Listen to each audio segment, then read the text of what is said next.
नारी शक्ति अंक के खेपक में मैंने ये प्रसंग पढ़ा, तो उसमें नारी के कुछ दुर्गुणों को बताया गया है। नारी में कुछ दुर्गुण होते हैं और नारी में कुछ सद्गुण होते हैं।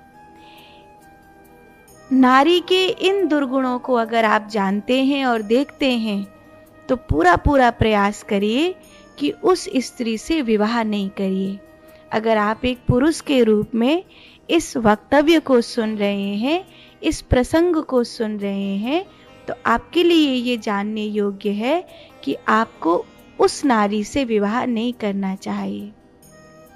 तो वो कौन से दुर्गुण हैं जिन दुर्गुणों को देखकर आपको उस नारी से विवाह नहीं करना चाहिए? क्योंकि वो अभी आपके लिए प्रेमिका हो सकती है, अभी आपको अच्छी लग सकती है, पर वो आपके वैवाहिक जीवन को सुखी नहीं बनाएगी।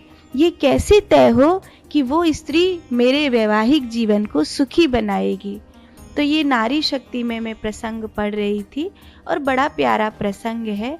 इसमें कहा गया है कि नारी के 3 अवगुण ऐसे हैं जो अगर आपको दिखाई देते हैं या उन 3 में से कोई एक भी आपको दिखाई देता है तो आपको उस नारी से विवाह का विचार नहीं करना चाहिए, उस स्त्री से विवाह का विचार नहीं करना चाहिए।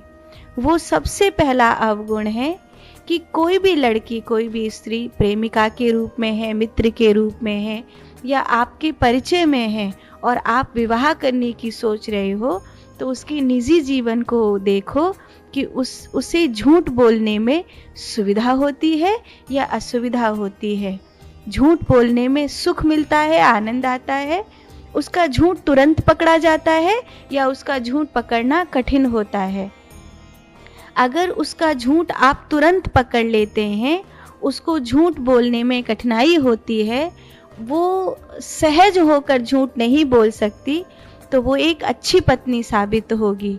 लेकिन अगर आप ही खुद उसके झूठ को पकड़ नहीं पाते हैं, हालांकि वो आपको सब कुछ बता देती है, आपको उस पर भरोसा भी है, लेकिन अगर वो झूठ बोलने में सहज है और आनंद भी आता है उसे, और कई बार कई जगह पर आपको झूठ बोलती है या किसी अन्य को झूठ बोलती है, आपको नहीं, तो आपको विचार करना चाहिए कि उस स्त्री से मैं विवाह नहीं करूं। जो स्त्री झूठ बोलने में सुलभ है वो आपके वैवाहिक जीवन को सुखी नहीं बना सकती, और जिसको झूठ बोलने में आपत्ति है, जिसका झूठ आप तुरंत पकड़ सकते हैं, समझ लेना कि वो आपके जीवन में भरोसा करने के योग्य है, उससे आप विवाह कर सकते हैं। अगर प्रेमिका के रूप में भी आपके जीवन में कोई इस तरह की स्त्री है, तो आप उसे देख सकते हैं कि मेरा भविष्य, मेरा जीवन पत्नी के रूप में इसके साथ सुरक्षित है या नहीं है। दूसरा बात है कि कोई भी कन्या, कोई भी लड़की किसी को नीचा दिखाने में सुख महसूस करती है। अगर किसी भी मजाक के प्रसंग में भी या किसी भी समय आप किसी लड़की को ऐसा देखें जो किसी दूसरे को नीचा दिखाने में सुख महसूस करती है, प्रसन्नता महसूस करती है और उसे वो चीज़ फन लगती है, आनंद लगता है, तो आप विचार कर लीजिए कि वो किसी दिन आपके परिवारी सदस्यों को भी नीचा दिखाने में सुख महसूस कर सकती है और आपको नीचा दिखाने में भी सुख महसूस कर सकती है। आप उसके साथ वैवाहिक जीवन सुखपूर्वक नहीं बिता पाएंगे। हो सकता है कई बार परिवार में ऐसी परिस्थिति आ जाए कि षड्यंत्र ऐसा होने लगे कि आप चुन न पाओ कि ये सही है या मेरा परिवार सही है। तो ये पहले कैसे पता किया जाए? अगर वो कन्या, वो स्त्री आपके जीवन में मित्र के रूप में, प्रेमिका के रूप में है और वो दूसरे को मजाक में भी नीचा दिखाने में प्रसन्नता महसूस करती है, वो दूसरे की भावनाओं को नहीं समझती है, तो कहीं ना कहीं उसका हृदय एक क्रूर हृदय है और वो आपके परिवार को साथ लेकर नहीं चल सकती है। तीसरा अवगुण है स्वयं पर अटेंशन, माने वो अति से ज्यादा चाहती है कि अपनी सुंदरता के प्रति बहुत जागरूक रहती है, अपनी फिटनेस के प्रति, अपनी चीज़ों के प्रति बहुत ज़्यादा अट्रैक्टिव रहती है, अपने आप को बहुत ज़्यादा अटेंशन देती है। कोई उसको अटेंशन देता है उसी से प्रेम कर सकती है, उसी के प्रति भाव रख सकती है। जो उसको अटेंशन नहीं दे सकता, जो उसको प्रेम नहीं दे सकता, जो उसके मन मुताबिक नहीं चल सकता, उसके प्रति वो क्रूर व्यवहार वाली हो जाती है।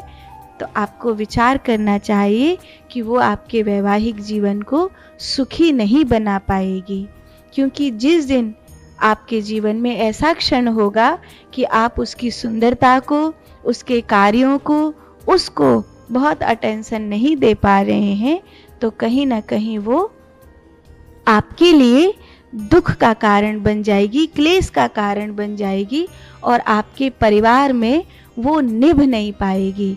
वहाँ आपको एक दूरी महसूस होगी।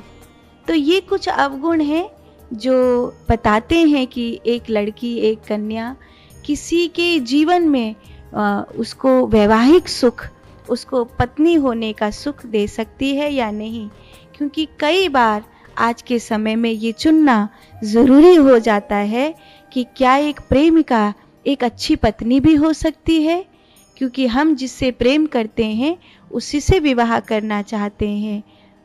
तो कि कैसे तय करें कि प्रेमिका और पत्नी इन दोनों में दोनों एक ही हैं, या फिर मैं कोई भूल कर रहा हूँ, मैं कोई गलती कर रहा हूँ। नवरात्रि का समय है और हम सब माता रानी की उपासना कर रहे हैं।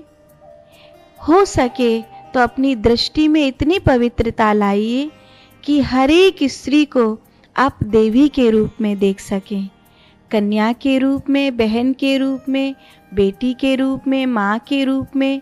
आप हर एक नारी के प्रति सम्मान का भाव रख सकें, क्योंकि जब आप नारी जगत के लिए सम्मान का भाव रखते हैं तो प्रकृति आप पर मेहरबान होती है। त्रिगुणमयी सत्ता आप पर खुशियाँ बरसाती है।